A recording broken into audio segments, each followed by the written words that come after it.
หูสิไข่เขาก็หอมโคตรหอมเลยทุกคนก็มาหั่นแบบนี้เลย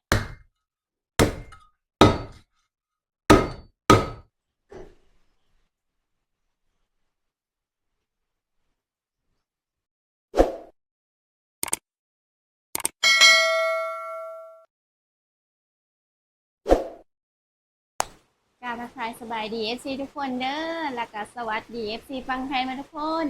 วันนี้กลับมาพบกับสาวพรสาวผู้ไทยกันนะทุกคนเนาะวันนี้กับสาวพรกับยูเฮิร์ทุกคนไม่ได้ไปนะเพราะฝนตกแล้วทุกคนตอนนี้ก็ฝนตกทุกคนเลยเราก็เลยสิมาเฮ็ดกินตอนเที่ยงนะทุกคนนี่ทุกคนเราได้ไก่มาเลยทุกคนวันนี้นะเราสิเฮ็ดกินต้มเนาะทุกคนเนาะเราจะเฮ็ดต้มไก่กินตอนเที่ยงกันทุกคนเนาะเนาะทุกคนก่อนสิไปครับเบิ่งครับส่งกับฝาก FC ทุกคนกดไลค์กดแชร์กดติดตามช่องสาวพรนะทุกคนเพื่อเป็นกำลังใจในการคลิปต่อไปนะทุกคนสาวพรกะช่วงนี้ก็ฝนตกช่วงไปใส่บ่ได้ทุกคนก็เลยบ่ค่อยได้อ่านคลิปลงทุกคนเนาะเพราะว่าฝนตกทุกมื้อเลยทุกคนในบ้านสาวพรนะเมื่อวานนี้ก็ฝนก็ตกวันนี้ก็ตกอยู่เลยทุกคนน้ำกะหลายเนาะอยู่กลางหน้าก็แบบพรมเข้าอีกแล้วนะทุกคนวันนี้กะสาวพรก็ไม่ได้ไปหน้าทุกคนเพราะฝนตกเดี๋ยวสาวพรสิมาเฮ็ดโคกินไก่เลยนะทุกคน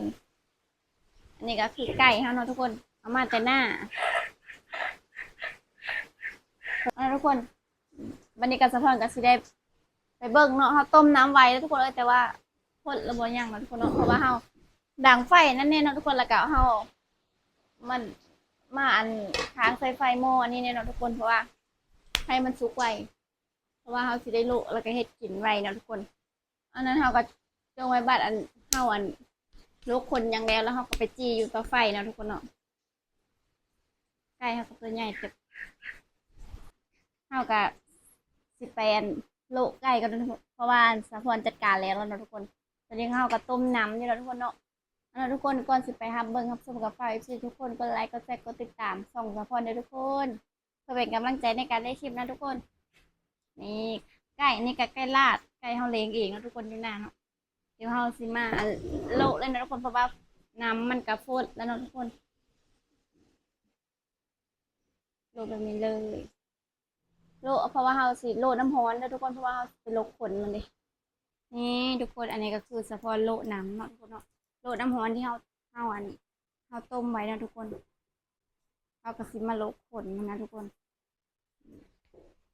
ไก่กับโตพอดีกินนะทุกคนแบบโตบ่ได้น้อยบ่ได้ใหญ่ปานใดเนาะไก่เหลืองงามเลยทุกคนเลยไก่เอากระสิมาลกขนก็เนาะถ้าทุกคนลกสบายขนาดเลยแบบร้อนเลย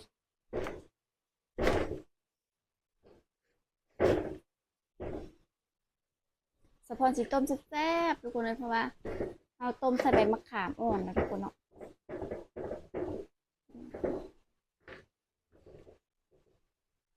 ยังหอนอยู่ทุกคนคอยลกไป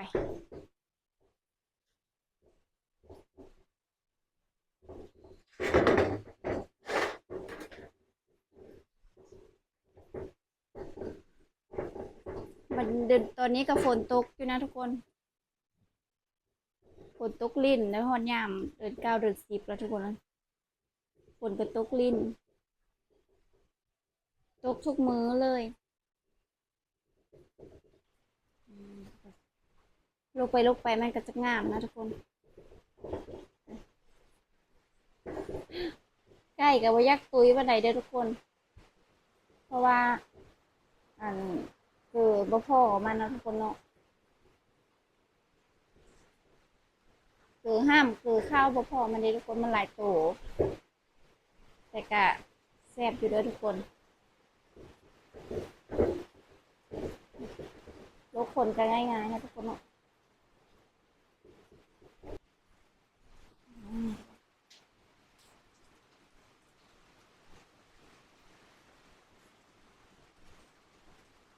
ทุกคน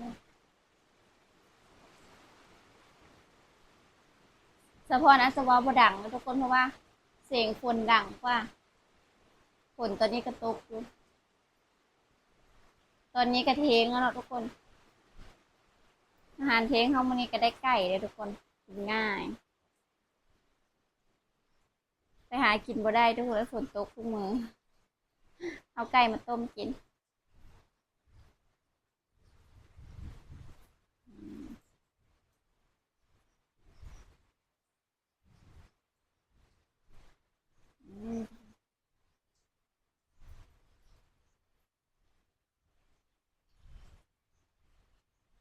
บรรยากาศดีนะทุกคนฝนตก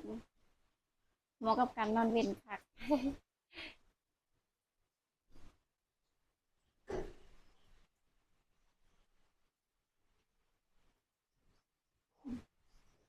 ฟ้าทุกคน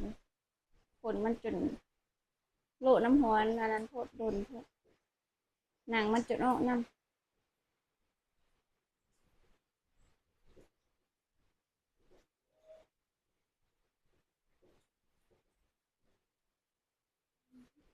ไม่มีขนโบมานะทุกคนเดี๋ยวทุกคนเอาไปจี้เนาะเพราะว่ามันลูกบอลลอนนี่ทุกคนเพราะว่าขนโบน้อยๆมันอันนั้นเอาก็สิได้เอาไปจี้เธอนึ่งเนาะทุกคนถ้าแบบถ้าตัวใหญ่นะมันจะบ่มีขนโบน้อยๆนั่นเด้อทุกคนไก่อันนี้มันก็ตัวบ่ใหญ่ปานใดเนาะแต่ว่าตัวสมีก็แซ่บนะทุกคนเพราะว่ามันบ่หยาบนะถ้าใหญ่หลายมันก็จะหยาบนะทุกคน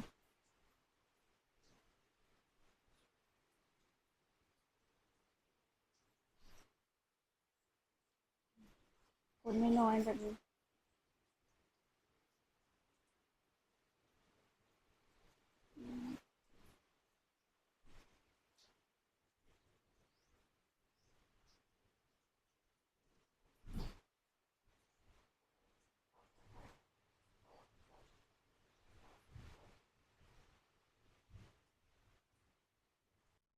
นี่ทุกคนนี่คือสะโพกลูกคนแล้วนะทุกคนแต่ว่านี่มันยังบ่ออกหมดนะทุกคนแบบขนโบแบบอันนี้มันเดี๋ยวสะโพกสิเอาไปจี้ไฟก่อนทุกคนหรือว่าไปโล่นไฟก่อนเนาะทุกคนเนาะเฮาก็สิได้เอามาอันแต่งกินผักในอย่างต่อเนาะทุกคนเดี๋ยวสะโพกไปโล่นไฟกันนะทุกคนตัวนี้น้อยนึงทุกคนลกคนแล้วค่ะนี่ทุกคนเดี๋ยวเฮามาโลดไฟก่อนเนาะโลดให้ขนดำๆมันนี่มันอันนั้นแล้วก็เฮาก็สิเอาไปอันผักอหย่างเนาะทุกคน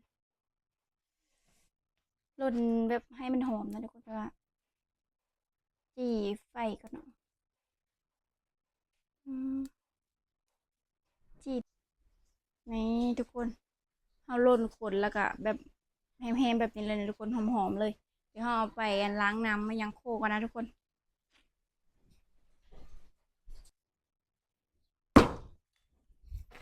ทุกคนก่อนเฮาสิไปอันโคไก่เฮาก็มาเตรียมมันเครื่องโวโหอมันเอ็ดน้ำต้มมันก็นะทุกคนเนาะเพราะว่าเฮาสิได้ต้มน้ำให้มันฟดแล้วจึงเอาไก่ลงเนาะทุกคนอืมก็สิมาใส่หัวตะไคร้เนาะทุกคนเนาะเอาผ้าหัวตะไคร้ใส่เลยเด้อทุกคนแบบแก้ข้าวนะทุกคนอืมใส่ไปสัก2 โหเนาะทุกคน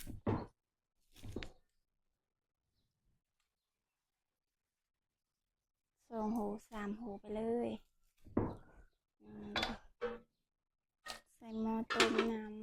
ำแล้วก็ใส่โหกระเทียมเนี่ยเนาะทุกคน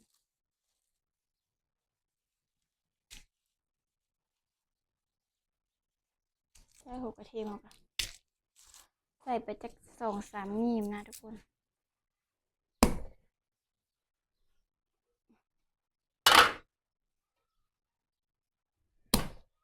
ทับโหกระเทียมแบบนี้เลย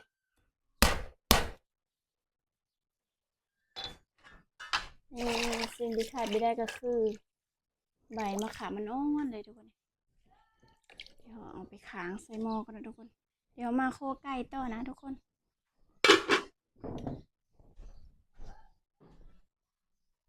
ค้างใส่ไฟเลย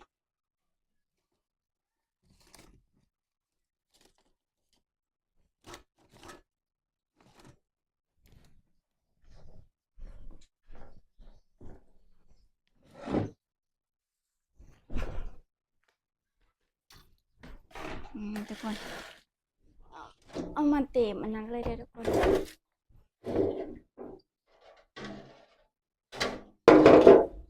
ล้างไก่เลยนะทุกคน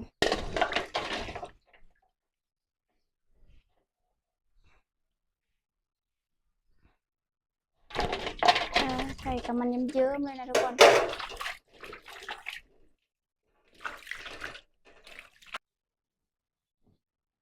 ทุกคนเอากระซิมันจั่วเครื่องในมันก็นะทุกคนเนาะแล้วก็ซิได้พักเป็นต้นนะทุกคนเพราะว่าต้มเกมต้มแล้วนะทุกคน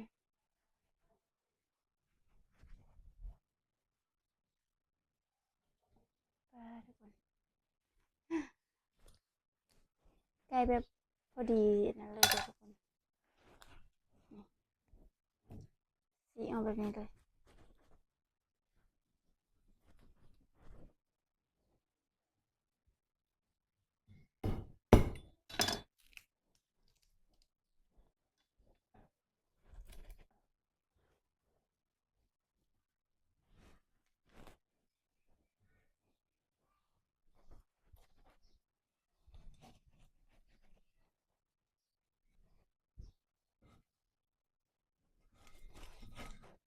นี่ทุกคน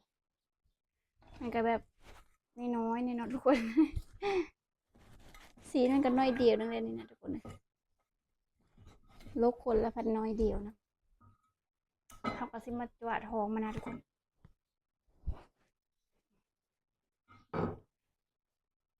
จั่วใส่จั่วพุ่งมันออก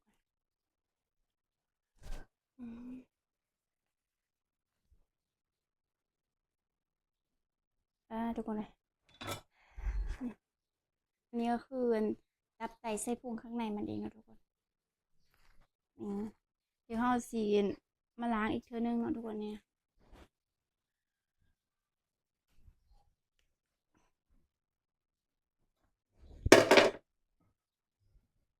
ทุกคนเอาสิผ่าจังไดเนาะบัดนี้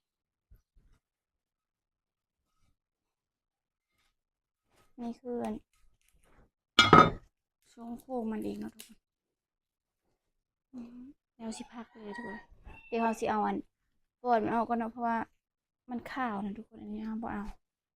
าทิมเนาะ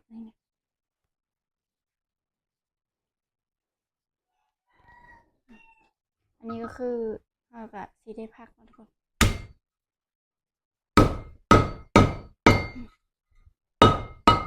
อันนี้คือ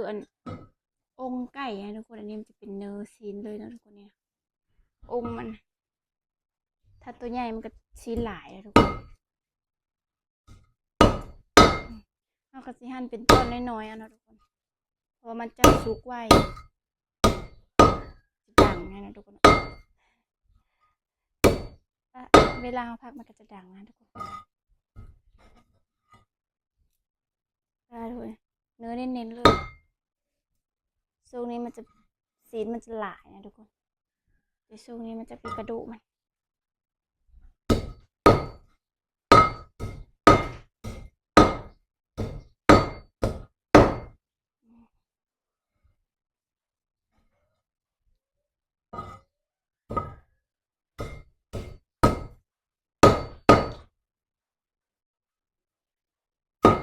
ทุกคน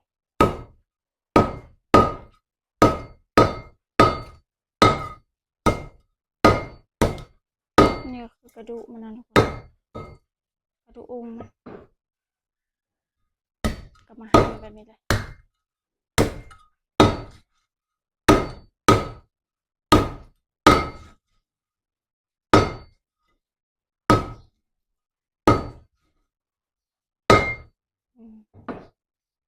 นี่คือขาโตมันนะทุกคนอันนี้มันจะมีซีนเนี่ยนะทุกคน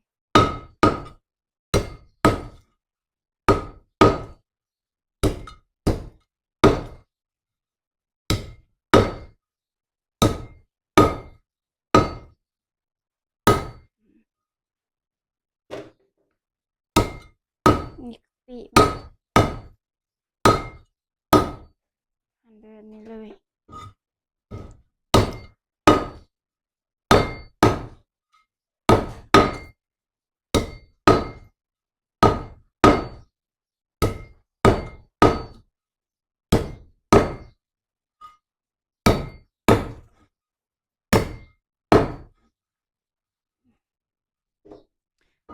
แล้วก็ได้ประมาณนี้เนาะทุกคน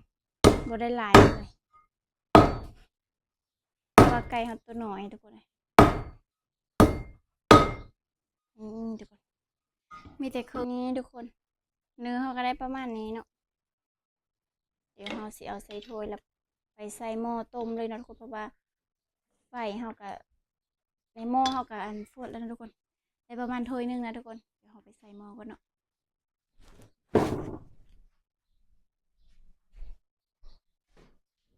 ทุกคนหม้อเขากำลังฟดแบบนี้เลยเนาะเดี๋ยวเราก็เทลงไปเลยนะทุกคนเดี๋ยวเราก็ไปอันล้างเอาตับเอาไส้มันมาใส่น้ำหลักมันทุกคน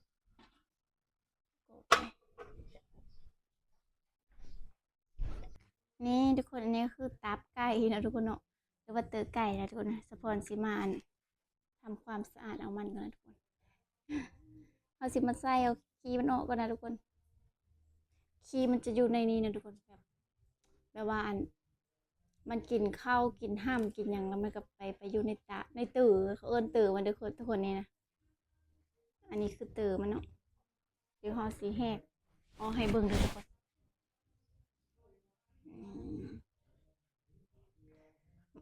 ทุกคนเห็นขี้มันเลยทุกคนเลย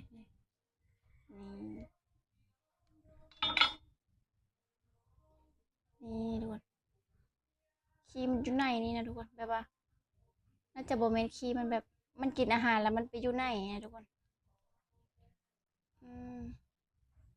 นี่แบบนี้เลยนี่ที่แล้วเขาเกลือห้ามเกลืออย่างแล้วมันก็มาอยู่ในเตอมันนี่นะทุกคนเนาะแบบผงมันเขาจะเอิ้นผงนี่แหละทุกคนเราก็จะเอาอันนี้ออกนะทุกคนเนาะในการเลิกเอาอันชั้นแบบนี้ออกได้ทุกคนแล้วเขาก็จะเอาไปล้างอีกทีนึงนี่ทุกคน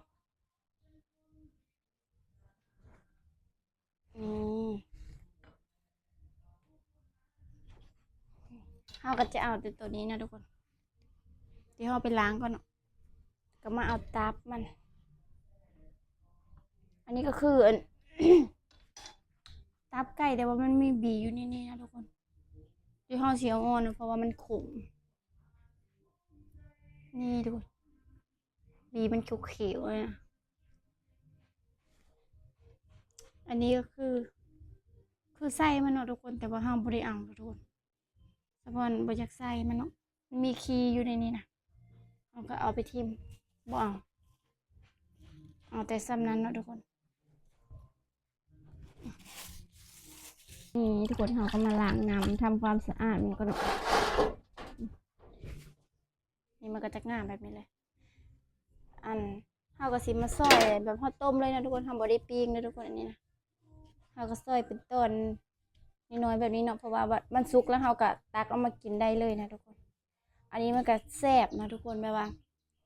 เจ้าปิ้งอย่างกินก็แซ่บเลยทุกคนต้มกินมันจะแซ่บนะเต๋อมันก็จะเอิ้นเต๋อมันนะทุกคนแบบเครื่องในมันจะแซ่บนะทุกคน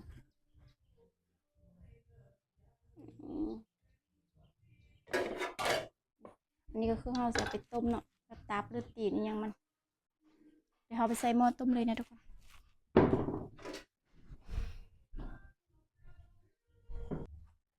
นี่ทุกคนไฟเขาก็เริ่มลุกแล้วเดี๋ยวเราชุ่มใส่ก่อนเริ่มหมดแล้วเดี๋ยวให้มันฟดอีกประมาณจัก3-4 นาทีก่อนนะทุกคนเดี๋ยวเราสิมาเบิ่งอีกเทอนึงแล้วทุกคนแต่กลับมาสุกแล้วก็สิได้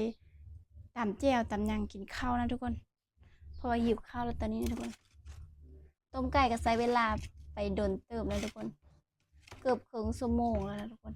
ยังบ่แล้วป่านนี้เพื่อลกคนลกอย่างนี้นะทุกคนเนาะมันก็เลยใช้เวลาโดนแน่นอนน้อยนึงนะทุกคนเนาะทุกคนตัวนี้ก็ได้ประมาณโดนเติมแล้วนะทุกคนเอามาเบิ่งกันเอาว่าไก่ทำสุกแล้วมาดูว้าทุกคนเปิดหม้อแล้วก็หอมช่วยเลยทุกคนต่อแบบนี้เลยแล้วต้มจะเครื่องเข่งของแบบเครื่องหอมทุกคนหอมค่ะทุกคนชิชิมกันทุกคนนะแซ่บบ่ยังหอมอยู่เลยทุกคนโคตรแซ่บเดี๋ยวเขาสิได้ป่งกันทุกคนป่งแล้วก็เขาก็สิได้กินข้าวแล้วนะทุกคน อันปรุงกันทุกคน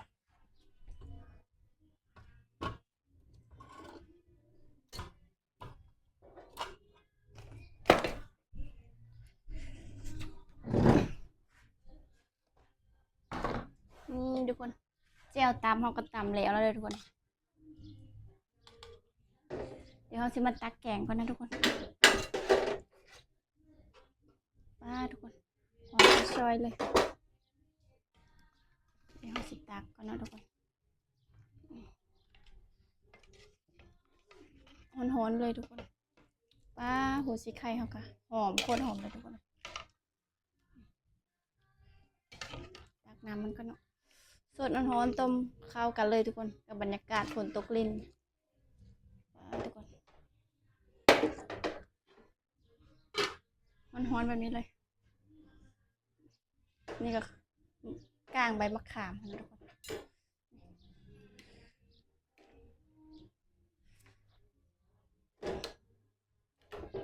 นี่ทุกคนมาใหม่ที่ทุกคนกินข้าวตอนเทงน้ำสะพอนเนาะกินกับข้าวเหนียวนะทุกคนเราก็จะยอดน้ำใช่ไหม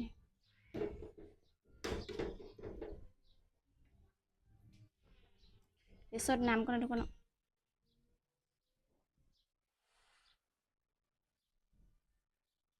หอมโคตรแซ่บกินกับข้าวเหนียวทุกคนปั้นข้าวเหนียวจำเจียว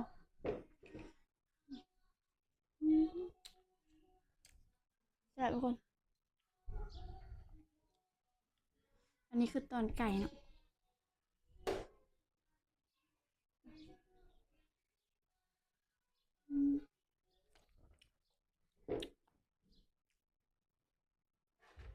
สดน้ำมันทุกคนต้มไก่คือของสดน้ำ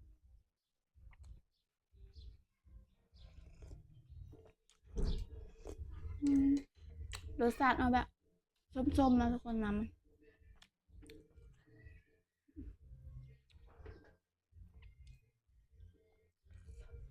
ยังหอมอยู่เลย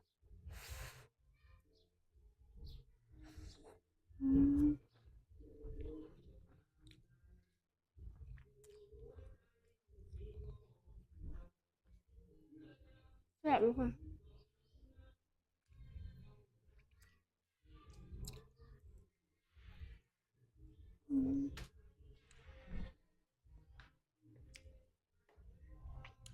สดน้ำ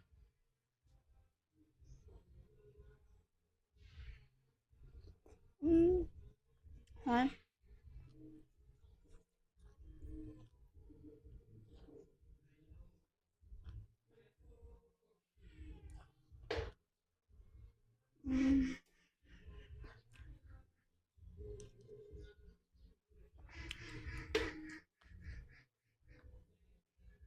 นี่ทุกคนตอนกระเทียมมันจะหอม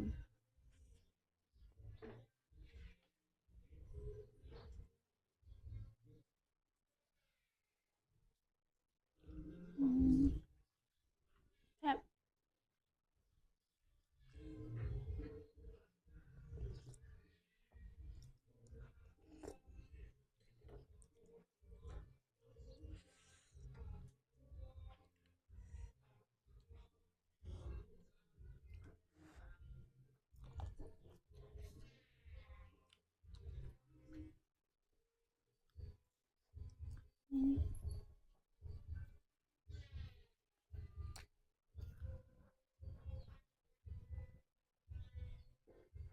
จำแจ่วคำยังไงไปเลยทุกคน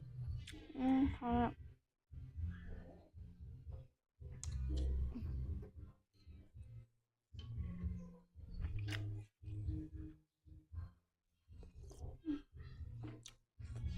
สุดยอดพ่อแม่พี่น้อง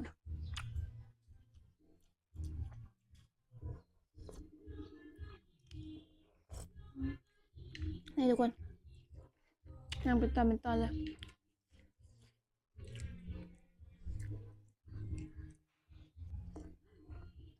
นี่ทุกคนแซ่บๆเลยทุกคนคลิปนี้กับสะพองกับซีได้จบเพลงเท่านี้เนาะ จะพร้อมขอตัวไปกินข้าวก็ได้ทุกคนขอบใจ FC เด้อที่ติดตามรับชมฝากทุกคนกดไลค์กดแชร์กดติดตามส่องสะพอนให้ทุกคนเพื่อเป็นกำลังใจในการในคลิปนะทุกคนคลิปหน้าพอกันไหมเนาะคลิปนี้บ๊ายบายนะทุกคน